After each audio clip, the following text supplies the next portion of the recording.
Bismillahirrahmanirrahim. Assalamualaikum warahmatullahi wabarakatuh. Ila hadratin Nabil Mustafa Sayyidina Muhammad Rasulullah sallallahu alaihi wasallam wa ala alihi wa azwajihi wa auladihi wa dhurriyyatihi khususan ila alaina fi hadzal majlis bi syafaati Rasulillah sallallahu alaihi wasallam وبالمنفعة البركات بعلم الله تعالى وحسن إلى مؤلف هذا الكتاب العالم العلامة الشيخ الفاضل الإمام الفاضل الهمام والفاصل الشيخ المدير بن محمد العزيز بن زيد بن المكان نفعنا به وبعلومه وبركاته وبالدارين آمين. الفاتحة. أعوذ بالله من الشيطان الرجيم. بسم الله الرحمن الرحيم. الحمد لله رب العالمين الرحمن الرحيم مالك يوم الدين إياك نعبد وإياك نستعين اهدنا الصراط المستقيم صراط الذين أنعمت عليهم غير المغضوب عليهم ولا الضالين. رب اغفر لي ولوالدي وللمؤمنين آمين. يا رب بالمصطفى بلغ مقاصدنا واغفر لنا ما مضى يا واسع الكرم. يا رب بلغ مقاصدنا واغفر لنا ما مضى يا واسع الكرم. هو الحبيب الذي ترجى شفاعته لكل هول من الأهوال مقتحم. يا رب بلغ مقاصدنا واغفر لنا ما مضى يا واسع الكرم.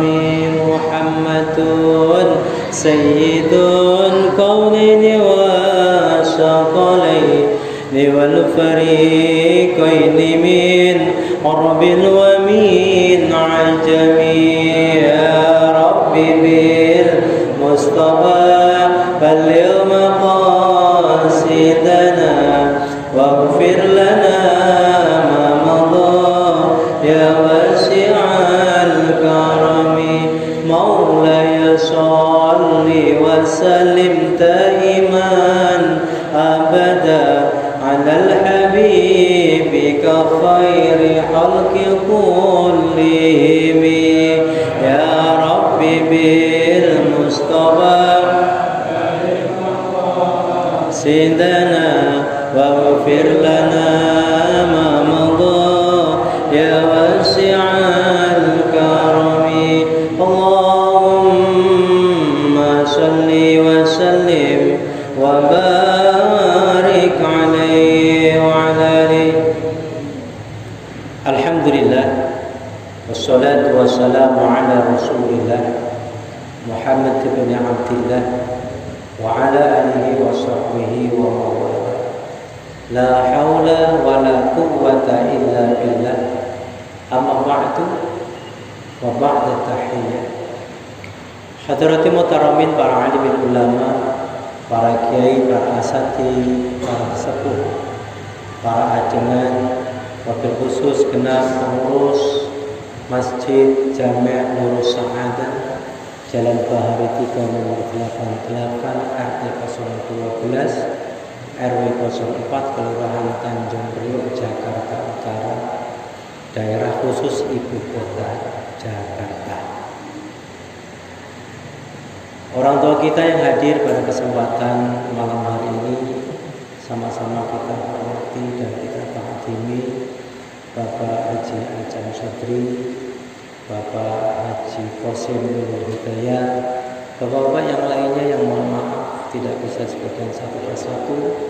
Insya Allah tidak mengurangi rasa takut saya pada kesempatan malam yang bahagia ini kita warnai dengan keindahan-keindahan.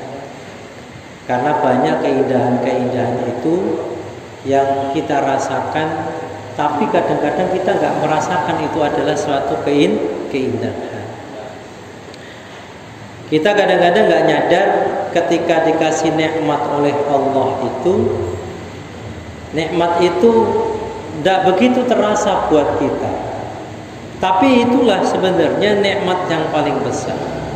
Sampai saat ini kita beruntung dikasih kenikmatan oleh Allah, masih diberikan oleh Allah keimanan, masih diberikan oleh Allah Islam, sehingga kita sampai saat ini hati kita terpaut di masjid ini. Semoga tambah hari bukan tambah jauh dari Allah, tambah hari tambah dekat dengan Allah, insya Allah. Yang hadir ini semua ahli surga, ya kan? Sering saya bilang ahli surga itu ya kayak bapak-bapak gini, mukanya senyum-senyum gitu kan, ya kan? Ada tuh lihat senyumannya itu menarik gitu. Iya lihat loh, masya Allah. Yang nggak senyum ya berarti bukan golongan. Bapak sekalian, Bismillahirrahmanirrahim. Malam ini kita masukin kajian kita. Pada waktu yang lalu saya bincang-bincang tentang iman. Bismillahirrahmanirrahim. Qala Allah Ta'ala ya ayyuhan nasu ubudu rabbakumul ladzi khalaqakum walladzina min qablikum la'allakum tattaqun. Allah Subhanahu wa taala berfirman, Hai manusia, beribadahlah kamu, menyembahlah kalian kepada Tuhan kalian, alladzi khalaqakum, yang telah menciptakan kalian, walladzina min qablikum, dan mereka-mereka dari sebelum kalian, la'allakum tattaqun, supaya kalian itu bertakwa. Bapak sekalian, ayat ini menunjukkan kepada kita bahwa orang yang punya derajat yang tertinggi itu mereka adalah yang bertakwa. Kenapa ini kaidahnya? Allah menyatakan ya ayyuhan nasu'budu, hai manusia, menyembahlah kalian itu kepada Tuhan kalian. Berarti ada baina wa baina gitu. Seperti Allah menyatakan ya ayyuhan nasu inna khalaqnakum min dzakari wa unsa.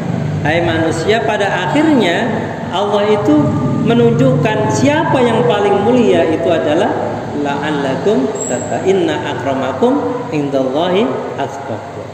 Orang yang paling mulia itu adalah orang yang bertakwa kepada Allah. Nah ini juga begitu.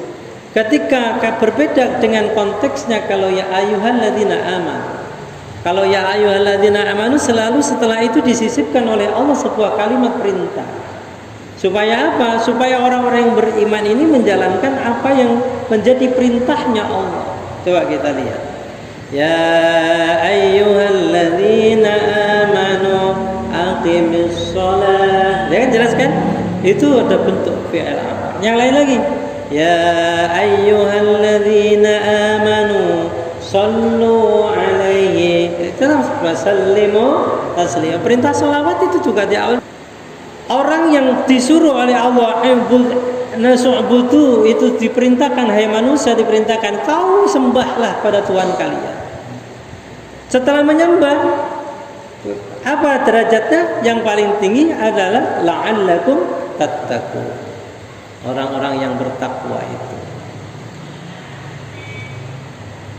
Alladzi ja'ala lakumul arda firasyan was samaa'a binaa'a. Kemudian yang telah menjadikan atau menciptakan bagi kalian akan bumi firasa. Firasa itu yang berhambaran. hamparan bumi gitu, firosa.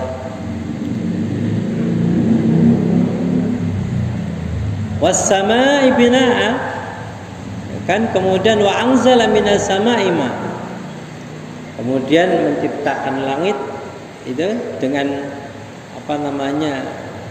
bangunan kayak bangunan begitu, kemudian wa anzala minas sama, dan menurunkan air dari langit berupa air hujan. Fa ahraja bihi, kemudian mengeluarkan dari bumi itu min anwa'i samarati, dari berbagai macam buah-buahan, rizqalakum, sebagai rizki buat kalian. Jadi Allah Subhanahu wa taala itu menciptakan langit, menciptakan bumi ini untuk kita semua. Untuk apa? Untuk dikelola. Nah, pada akhirnya supaya apa? Supaya kita ini menjadi orang yang tambah beriman kepada Allah. Kita dikasih bumi, dikasih langit, diturunkan air hujan. Yang sampai saat ini air hujan tidak turun air. Tapi nggak berbuat apa-apa kita. Padahal Allah Subhanahu wa taala memerintahkan, kalau di kitab Bulughul Maram itu ada kisahnya Kanjeng Nabi pertama kali sholat istisqa. Tak kisahin bentar. Jadi dulu sholat istisqa pertamanya Kanjeng Nabi Muhammad SAW itu ada di sebuah lapangan itu kira-kira 300 meter barat daya dari Masjid Nabawi. Nah, lapangan itu nggak jauh, nggak begitu jauh ketika agak barat daya begitu. Nah, ternyata Kanjeng Nabi itu di lapangan itu, Kanjeng Nabi pun juga setiap tahun itu mengadakan sholat Idul Fitri dan Idul Adha di lapangan itu. Makanya lapangan itu disebut oleh Kanjeng Nabi saat sebelum ada istisqa itu disebut dengan Masjid Al-Musolla. Jadi di Masjid Al-Musolla ini Kanjeng Nabi selalu tiap tahun itu mengadakan sholat Idul Fitri dan sholat Idul Adha di situ. Nah, satu ketika terjadilah kekeringan melanda. Kering, binatang-binatang pada mati kan gitu. Para sahabat mengadu, kalau bahasa Jawa itu wadul.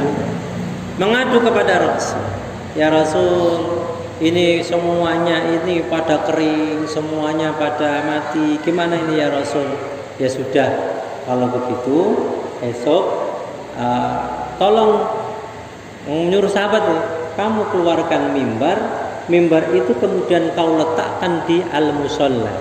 Al-musolla itu maksudnya di Masjid al-musolla. Nah, setelah itu mimbar sudah ada, kemudian esok kapan waktunya kita kumpul ya Rasul? Rasulullah mengumpulkan, kemudian menyuruh kepada mengundang sahabatnya semuanya untuk mengadakan sholat istisqa di masjid itu. Kemudian di Masjid al-musolla itu pengen ada kumpul semuanya. Kapan waktu kumpulnya? Ketika matahari mulai naik ke atas, itu Kanjeng Nabi sudah mulai ngumpulin para sahabat. Kumpulkanlah sahabat itu di situ di masjid itu. Nah, Bapak sekalian, ketika Kanjeng Nabi itu sudah berkumpul dengan para sahabatnya, kemudian Kanjeng Nabi menghadap ke arah kiblatnya, berarti ke arah kiblat. Kemudian Kanjeng Nabi berdoa. Di situ doa Kanjeng Nabi. Nah, setelah doa itu Kanjeng Nabi mengajak para sahabatnya itu mengerjakan sholat yang disebut dengan sholat istisqa. Nah,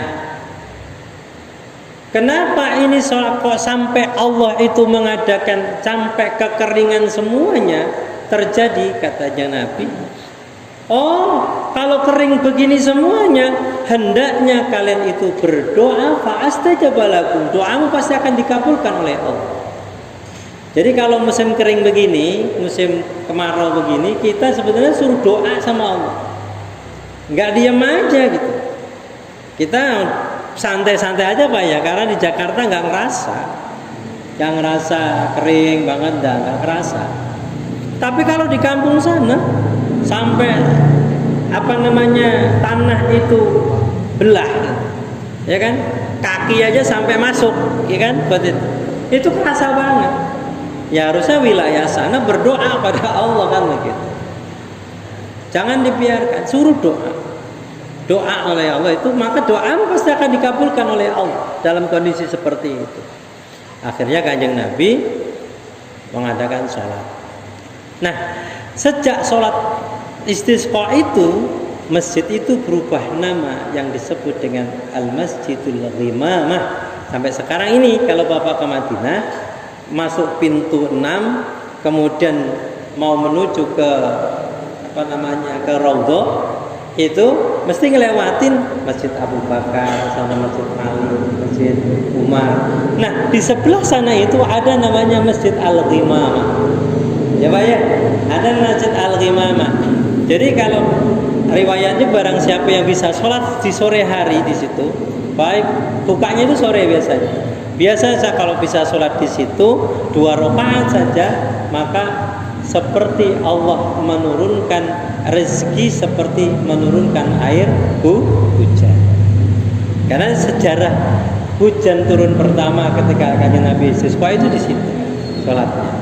Nah, sholat istisqa itu kayak gimana? Sholat istisqa itu seperti mirip sholat Idul Fitri dan Idul Adha. Ya sama, takbirnya juga sama gitu. Cuma beda nih niatnya. Sunnah bacaannya apa? Sunnah bacaannya itu al-a'la zaman al-ghasiyah. Itu jadi gitu Pak. Nah kalau mau ngadain istisqa di sini ya nggak apa-apa, monggo. Ya kan? Nanti istisqa misalnya. Istisqa emang harus di jalan. Emang harus di jalanan Pak kalau istisqa Pak? Tidak. Istisqa malam-malam boleh enggak? Istisqa boleh nggak malam-malam? Malam hari kita sholat istisqa, bisa nggak? Bisa. Oh, pinter. Hadisnya jelas, istisqa itu kalau ngadain siang hari. Kalau malam hari surat apa? Surat gerhana boleh nggak? Nah, bacaan ketika khutbahnya itu, takbirnya itu, kalau Idul Fitri kan takbir tuh, ya kan? Takbir Allahu Akbar, Allahu Akbar. Tapi kalau ketika istisqa itu yang dibaca adalah istighfar. Astagfirullahaladzim, Astagfirullahaladzim, sampai sama kayak hitungannya kayak takbirnya Idul Fitri. Kayak seperti sholat gerhana ya gitu. Sholat gerhana. Cuma sholat gerhana beda konteksnya dengan sholat istisqa. Kalau sholat istisqa itu sama persis sholatnya, caranya kayak Idul Fitri dan Idul Adha. Kalau gerhana kan enggak gitu, ada cara tertentu. Dan Pak Qasim pernah itu saya bacain 80 kali rukuk baca tasbih, hampir jatuh sempoyong. Oh itu rukuk pertama itu, rukuk keduanya dulu berkurang 40, ya kan? Rukuk ketiganya berkurang 20 atau 30, rukuk ketiga 20. Itu aja udah goyang-goyong. Iya. Pernah kan waktu itu ya? Nah, kalau Kiai Ali sebentar, nggak lama. Nah, sekalian, makanya penting yang namanya kita mencoba untuk berdoa kepada Allah itu kayak begini nih misalnya. Kalau kita minta apapun kan mesti kita harus berdoa kepada Allah. Allah nanti akan kabulkan doa itu. Tidak ada yang namanya doa itu yang tidak dikabulkan oleh Allah sesuai dengan proses dalam berdoa. Makanya semangat untuk berdoa. Makanya harus istiqomah. Bapak senang doanya apa? Doa yang bagaimana senangnya Pak Haji? Doa yang gimana? Nah, bukan doa hari-hari maksudnya. Doa hari-hari itu yang indah-indah saja Pak, kalau bisa doanya. Jadi jangan doa yang gak indah. Nah, Bapak sekalian, ketika setelah Kanjeng Nabi sholat istisqa itu, kemudian turunlah hujan yang sangat deras, kemudian dengan ada awan, makanya disebut al-ghimamah. Al-ghimamah itu artinya awan. Makanya masjid al-ghimamah itu artinya masjid awan. Itu sejarahnya Pak. Jadi istisqa-nya Kanjeng Nabi. Nah, Bapak sekalian, berpijak dari setiap apa yang kita lakukan itu, biasanya kita ini berdoa itu kadangkala kalau sudah kena musibah itu baru kita berdoa kepada Allah. Kayak tadi kejadian di kekeringan seperti itu, baru kita mau berdoa kepada Allah. Sama dengan kita, kalau lagi sakit baru berdoa kepada Allah. Kalau lagi sembuh begini doanya malas-malesan. Padahal penting ketika lagi kayak begini, sehat-sehat begini, ibadahnya itu pasti lebih bagus dibanding dengan kalau kita kena sakit. Kan gitu Pak, kalau kita ini sakit, doanya itu kalau ibadah itu awalnya itu tidak enak. Beda kalau ketika kita lagi sembuh, lagi sehat begini, kan enak, sujudnya enak, ya kan, sholatnya enak, rukuknya juga nyaman, gitu kan, bisa tumakninanya bagus, itu kita. Tapi kalau lagi kita sakit, kurang nikmat, ya kan. Nikmat itu indah Pak. Jadi seperti ini. Ketika dulu sama sekarang itu beda. Dulu waktu kita muda, sama-sama makan bakso satu mangkok, itu pasti nikmatnya berbeda. Kita sekarang ini tambah tua begini, nikmatnya dikurangi oleh Allah. Ya kan Pak ya? Dulu masih muda, makan bakso satu mangkok, nikmat banget. Kenapa? Taring kita masih kuat, dikunyah gitu, kita kan dikunyah. Begitu sudah tua seperti begini, makan bakso misalnya, udah giginya metik, ya kan, udah nggak ada giginya, beda lagi, gaul ditelan, gitu, ya kan, itu beda. Ya, kalau masih giginya masih ada masih mending, sama-sama satu mangkok, ya kan, masuk ke perut kita. Masa muda sama masa tua itu akan beda rasanya. Kalau Pak Haji Kosim misalnya makan bakso dulu dengan sekarang juga beda rasanya. Dulu nikmat banget rasanya, kena enjoy. Karena sekarang sudah hati-hati makan bakso, ya kan, bisa makan masuk ke dalam, ini giginya nyangkut di baksonya. Iya, bisa jadi begitu. Makanya dikasih kenikmatan masih sehat itu gunakan ibadah dengan baik. Nah, kita sekarang ini nggak kayak begini tuh, mau apa coba? Orang masih dikasih kesempatan begini, kadang-kadang kita nggak menggunakan dengan baik. Yang indah itu sebenarnya ketika dikasih kesempatan seperti ini oleh Allah, gunakan ini supaya untuk mengukur jati diri kita menjadi orang yang semakin dekat dengan Allah. Iman dijaga dengan baik. Dengan apa menjaga iman itu? Ya tentunya dengan melakukan aktivitas yang baik. Seperti yang disampaikan dulu itu di sini dikisahkan dari Umar bin Khattab, ya kan, radhiyallahu anhu. Nahnu 'inda Rasulillah sallallahu alaihi wasallam. Kami ini, kata Umar, bersama Rasulullah. Ketika bersama Rasulullah itu, dzata yaumin idza tala'a 'alaina rajulun syadidin bayadin al-thababi syadid. Datanglah satu hari seorang laki-laki yang berpakaian sangat putih, kemudian rambutnya sangat hitam. Ya kan? Sawadu sya'ri la yura alaina. Kemudian yang kami tidak mengenal mereka itu, dan tidak ada tanda-tanda bepergian safar, nggak ada safar. Orangnya kalau safar itu kan keringetan Pak ya, keringetan gitu, nggak ada tanda-tanda kalau dia ini adalah orang yang musafir. Kalau orang musafir itu kan biasanya keringetan, terus kusu-kusu, kulu-kulu gitu kan, bajunya nggak enak dilihat. Ini bajunya putih, rambutnya hitam. Kemudian tiba-tiba beliau itu, dan kami tidak mengenal mereka. Kemudian tiba-tiba dia mendekatkan dirinya kepada kanjeng Nabi. Ketika kanjeng Nabi itu mendekatkan dengkulnya kepada dengkulnya Rasul. Maka sahabat itu terheran-heran, bingung, itu siapa sih sebenarnya gitu loh.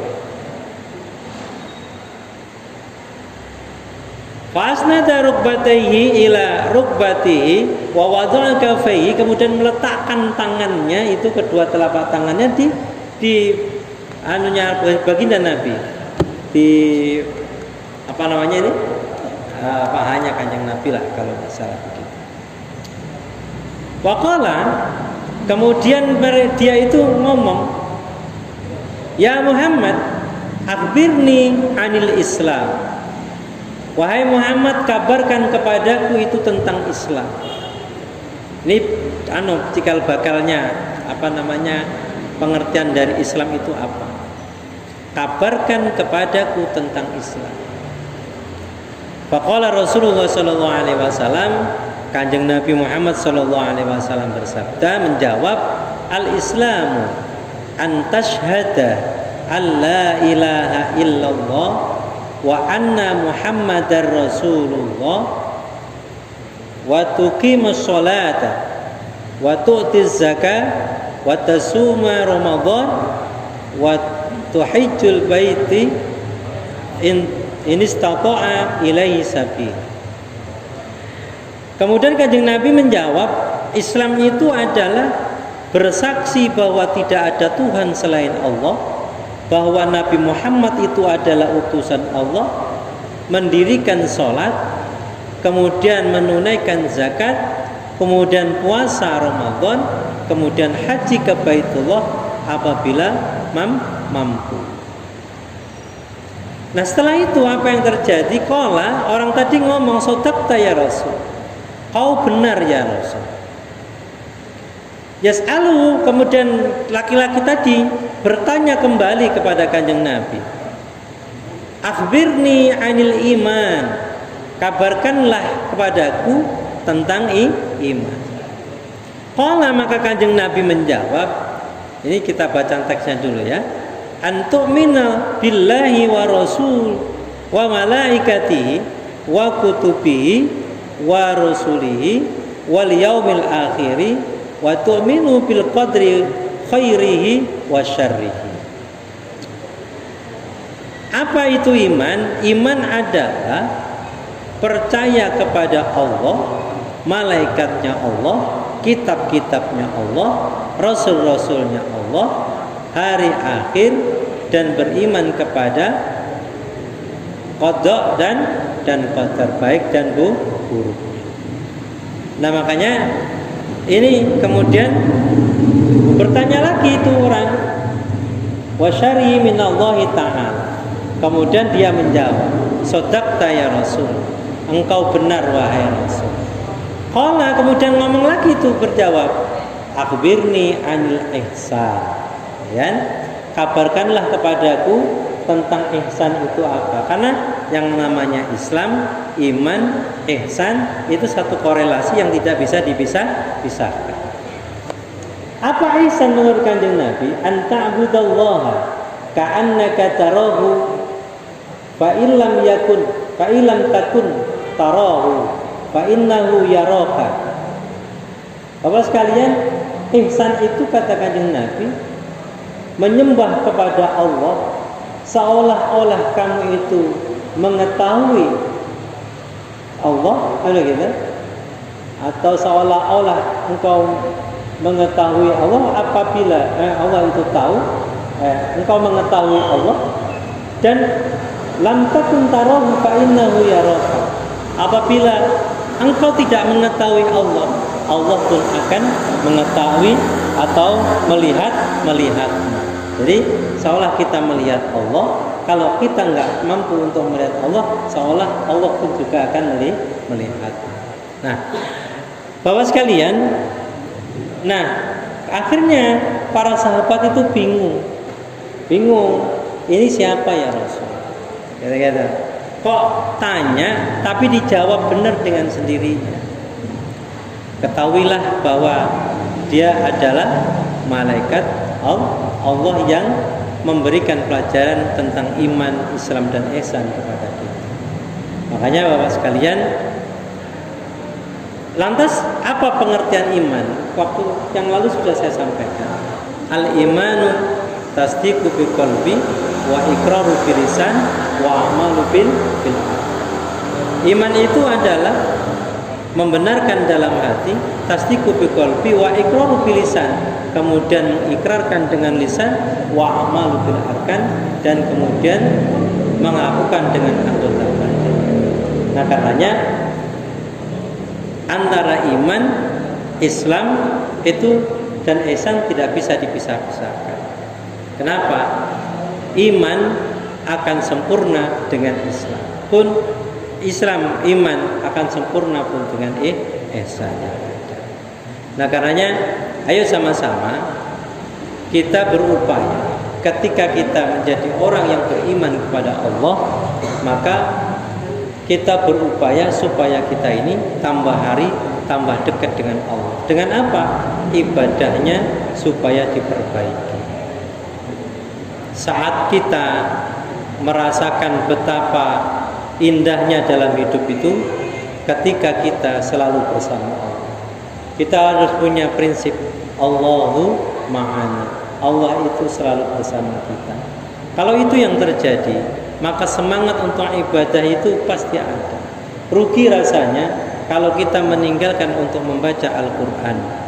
Rugi rasanya kalau kita sampai meninggalkan sholat-sholat sunnah di rumah.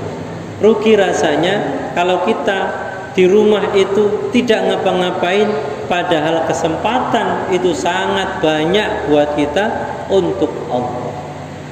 Tidur supaya kita ingat dengan Allah, lakukanlah tidur itu dengan tidur yang baik.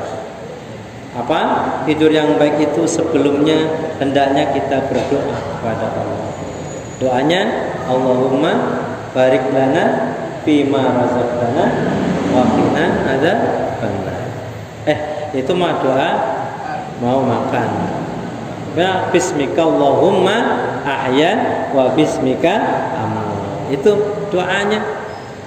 Nah, terus ada doa lagi, man qara'a alam-alam, barang siapa yang membaca alam-alam, alam nasrah dan alam tarah, hafadzallahu ta'ala, maka Allah akan menjaga dirinya mulai dari dia tertidur sampai tertidur esok hari.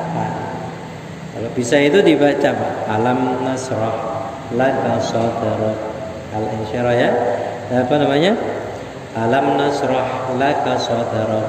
Terus wada'na anka wizrak alladhi anqadha dhahrak wa rafa'na laka dhikrak fa inna ma'al usri yusra inna ma'al usri yusra fa idza faragta fansab wa ila rabbika farghab. Itu dibaca sebelum tidur gitu. Enak, Pak. Ntar tambah lagi, setelah membaca itu tambah baca lagi alam tara kaifa fa'ala rabbuka bi ashabil fil alam yaj'al kaidahum fi tadlil wa arsala 'alaihim tayran ababil tarmihim bihijaratin min sijil faj'alahum ka'asfin ma'kul. Itu upaya. Insya Allah dengan membaca alam nasrah, alam tarah. Alam nasrah itu satu ayat yang menyatakan bahwa akan Allah berikan kemudahan dari segala kesulitan-kesulitan yang kita lakukan. Alam tarah itu adalah mengandung bahwa kita akan diselamatkan oleh Allah seperti Allah menyelamatkan Ka'bah al-Musyarrafah, ya kan? Bencana Ka'bah al-Musyarrafah diselamatkan oleh Allah dari tentara Abraha. Jadi itu, Pak, Dulu ketika waktu di pondok itu dikasih keterangan seperti itu sama kiai. Nah makanya berupayalah kita. Jadi samping itu apa yang harus kita lakukan amal baik itu karena gini loh Pak. Ketika kita menjadi orang bahagia itu menjadi orang ahli surga, menjadi orang bahagia itu syaratnya ternyata tidak cukup kebahagiaan itu dengan sholat saja. Orang masuk surga itu bukan karena sholatnya saja. Kalau sholatnya saja enak kita, enak kita sholat setiap hari masuk surga. Ternyata tidak, belum tentu sholat hari ini sholat kita diterima oleh Allah, belum tentu esok sholat kita diterima oleh Allah, belum tentu. Hari ini diterima oleh Allah karena kekhusyuan kita terjaga, mungkin diterima oleh Allah. Tapi besok masih ada jaminan tidak kalau kita masih diberikan kesehatan oleh Allah. Orang pilek dikit aja nggak enak rasanya, ya kan, sujud aja pengar gitu mulutnya nggak enak. Itu sudah konsentrasinya atau khusyuknya berkurang. Makanya berupaya ketika sehat seperti ini ibadah yang benar gitu. Karena gini, jangan gampang kita menyalahkan orang lain. Karena kita banyak nih sering melihat itu karena fisik, karena melihat pekerjaan orang lain. Tapi ada sebuah rahasia ibadah yang tidak diketahui oleh kita, yang itu akan menuntun bahwa dia itu mendapatkan rahmat dari Allah. Mungkin sholatnya kurang, ya kan? Mungkin sholatnya nilainya kurang, tapi disisipin setelah sholat dia berzikir terus berzikir, sehingga rahmat Allah memberikan kepada seorang yang tadi itu lantaran zikirnya. Kan nggak tahu juga. Ada yang lagi mungkin sholatnya biasa-biasa saja, tapi kok dia masuk ke dalam surganya Allah, dikasih kebahagiaan terus oleh Allah. Ternyata apa? Allah memberikan rahmatnya itu melalui sedekahnya. Kan nggak tahu. Itulah Pak. Makanya semua harus kita lakukan dengan sebaik-baiknya. Sholat lakukan dengan baik supaya apa? Sholat kita itu berkualitas. Ngomongin sholat 50 tahun juga nggak akan pernah selesai gitu loh maksudnya. Sholat itu terus harus update terus gitu maksudnya. Sholat itu harus kita perbaiki terus. Kalau kemarin kita sholatnya kuliah kulhu, mulai hafal surat yang panjang misalnya An-Naba, pakai itu An-Naba misalnya. Kalau misalkan kemarin masih hafal sholatnya kuliah kulhu misalnya, sudah hafal surat As-Saff, coba pakai surat As-Saff full 1 rakaat. Itu nanti akan terasa berdirinya itu agak lama dan akan merasakan nikmatnya itu beda. Tidak percaya buktiin udah. Kenapa? Karena rahmatnya Allah di dalam sholat itu ketika berdirinya lama. Kanjeng Nabi itu sholatnya tidak pernah berdirinya sebentar, ya kan? Ketika kita sholat nih, ketika kita sholat berdirinya lama begini, ya kan? Kalau jadi imam ya jangan lama-lama, makmum protes nanti, ya kan? Jadi imam Pak Qasim baca surat Al-Baqarah 100 ayat. Alhamdulillah, jamaahnya mundur satu-satu, mundur alon-alon, duduk assalamualaikum. Tidak ada orang yang di belakang. Dulu kan pernah ditegur, sahabat Nabi itu ada yang imamnya panjang banget, sampai gerutu itu sahabat. Akhirnya ada sahabat Nabi mengatakan, paling maka ringankan bacaan. Kalau jadi, nah sekalian, ini penting buat kita.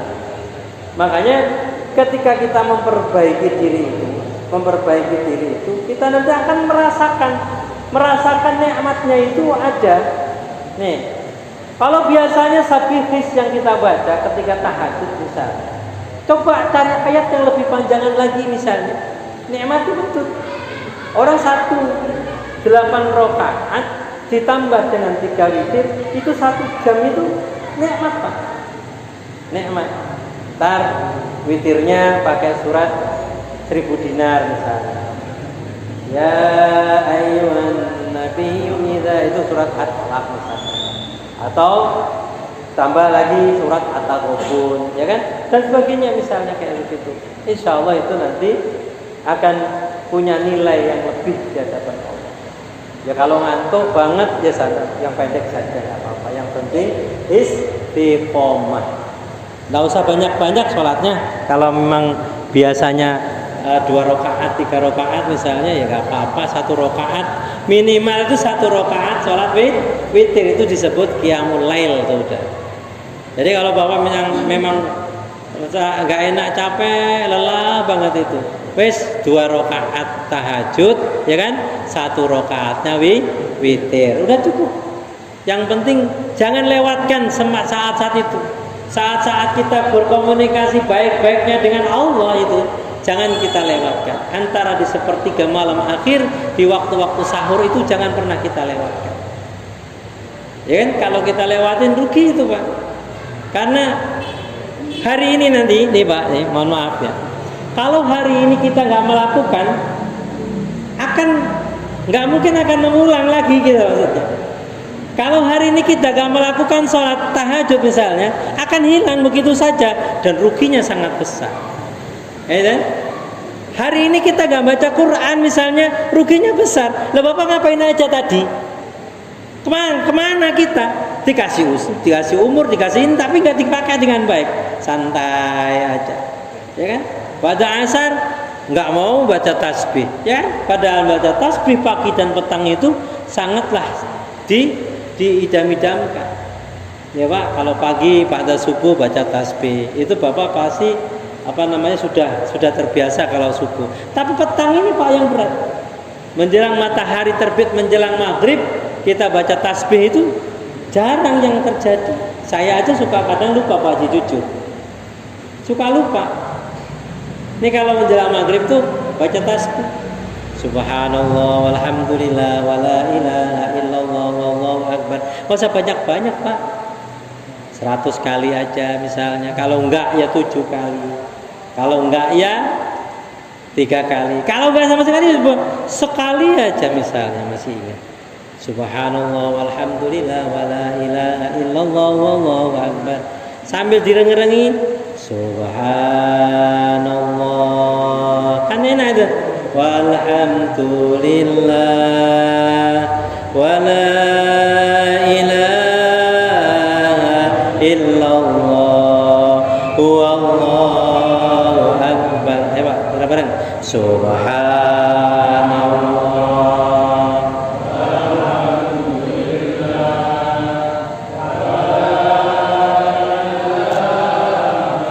illallah wallahu akbar, subhanallah walhamdulillah wala ilaha illallah wallahu akbar.